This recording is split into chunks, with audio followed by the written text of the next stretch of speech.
पैसे को लेकर टेंशन होना ये तो बहुत आम बात है ना? पर क्या हो अगर हम पैसे के बारे में सोचने का अपना पूरा तरीका ही बदल दें? आज हम इसी की तह तक जाएंगे, पैसे के पीछे की साइकोलॉजी को समझेंगे, एक ऐसा नजरिया जो आपकी पूरी फाइनेंशियल स्टोरी को हमेशा के लिए बदल कर रख सकता है। तो चलिए बस इसी एक आइडिया से शुरू करते हैं। ये जो लाइन है ये मॉर्गन हाउसल की किताब द साइकोलॉजी ऑफ मनी का आप कह सकते हैं कि मेन पॉइंट है। ये कोई कॉम्प्लेक्स फॉर्मूला नहीं है, ये एक सीधी सादी सच्चाई है जिसे हम अक्सर अनदेखा कर देते हैं। और ये सिर्फ कोई टिप नहीं है, ये सोच में एक फंडामेंटल शिफ्ट है। मतलब ये समझना कि हमारा बर्ताव हमारी नॉलेज से कहीं ज्यादा मायने रखता है, बस यही बात सब कुछ बदल देती है। तो असली जड़ क्या है? असल में पैसे को लेकर हमारी समझ में ही एक बड़ी गड़बड़ है। हम सोचते हैं कि पैसा मतलब मैथ्स, डेटा, स्प्रेडशीट्स, पर सच कहूं तो असली कहानी कुछ और ही है। देखिए, एक तरफ हमें सिखाया जाता है कि पैसा मतलब मैथ्स, आईक्यू, मुश्किल फॉर्मूले, मतलब एक हार्ड साइंस। लेकिन हकीकत क्या है? हकीकत यह है कि पैसा एक सॉफ्ट स्किल है। ये साइकोलॉजी है, हमारा बिहेवियर है, हमारे इमोशंस और हमारे फैसलों से जुड़ा है। तो अगर पैसा मैच नहीं है तो फिर इसका हल क्या है? हल है अपने बिहेवियर पर, अपने बर्ताव पर फोकस करना। सच मानिए, यही असली सुपर पावर है। तो सबसे जरूरी बात क्या निकल कर आती है? यही कि हम कैसे बिहेव करते हैं। ये इस बात से ज्यादा जरूरी है कि हम कितना जानते हैं। और इसका मतलब सीधा सा है, फाइनेंशियल सक्सेस सिर्फ जीनियस लोगों के लिए नहीं है। ये हर उस इंसान के लिए मुमकिन है जो अपने बिहेवियर को कंट्रोल करना सीख जाए। चलिए अब आते हैं पहले और सबसे जरूरी सिद्धांत पर। वो है अपने फाइनेंशियल गोल को फिर से समझना। हम लोग अक्सर अमीर और वेल्दी या संपन्न होने को एक ही चीज समझ लेते हैं, पर यकीन मानिए इनमें जमीन आसमान का फर्क है। अमीर होना ये वो है जो दिखता है, मतलब आपकी करंट इनकम, जिसे आप महंगी गाड़ियों, बड़े घरों पर खर्च करके दिखाते हैं। ये एक तरह का बाहरी दिखावा है। वहीं दूसरी तरफ वेल्थ यानी संपत्ति या दौलत वो है जो दिखती नहीं। ये वो पैसा है जो खर्च नहीं हुआ, ये वो गाड़ियां हैं जो नहीं खरीदी गईं, ये वो एसेट्स हैं जो पर्दे के पीछे चुपचाप आपको असली सुरक्षा और आज़ादी देते हैं। क्या जबरदस्त आइडिया है ना? संपत्ति वो है जो आप नहीं देखते।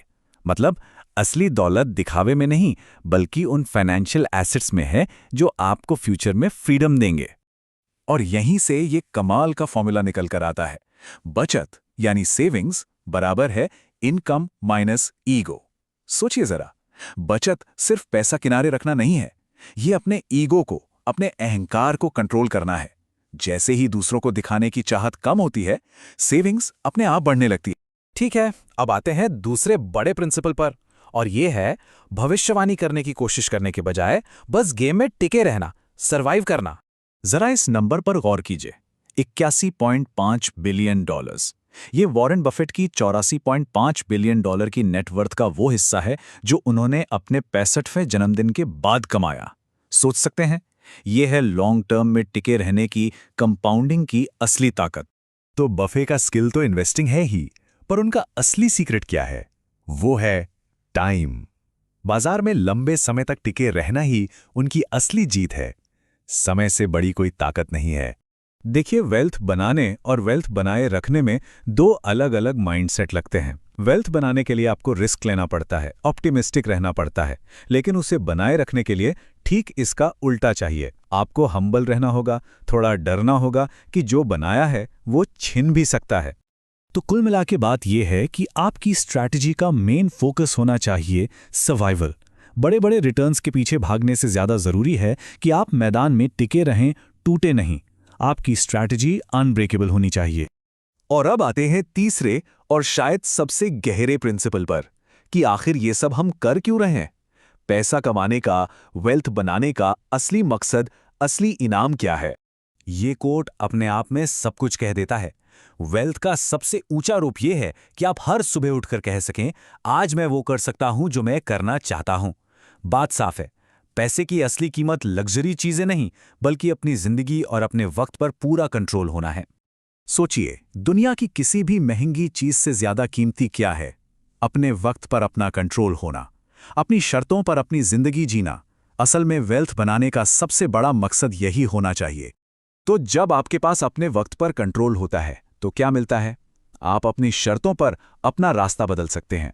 आप वो काम कर सकते हैं जो आपको पसंद है, उन लोगों के साथ जिन्हें आप पसंद करते हैं, और जब तक चाहें तब तक। यही तो है असली आज़ादी। तो इस पूरी चर्चा का सार क्या है? यही कि दौलत सिर्फ स्प्रेडशीट्स मैनेज करके नहीं बनती, ये बनती है अपनी साइकोलॉजी को, अपने बिहेवियर को मैनेज करके। तो जाते जाते बस एक सवाल, अगर आपके पास अपने वक्त पर पूरा कंट्रोल हो तो आप क्या करेंगे? इस पे जरूर सोचिएगा, क्योंकि इसका जवाब ही आपको बताएगा कि आपके लिए पैसे का असली मतलब क्या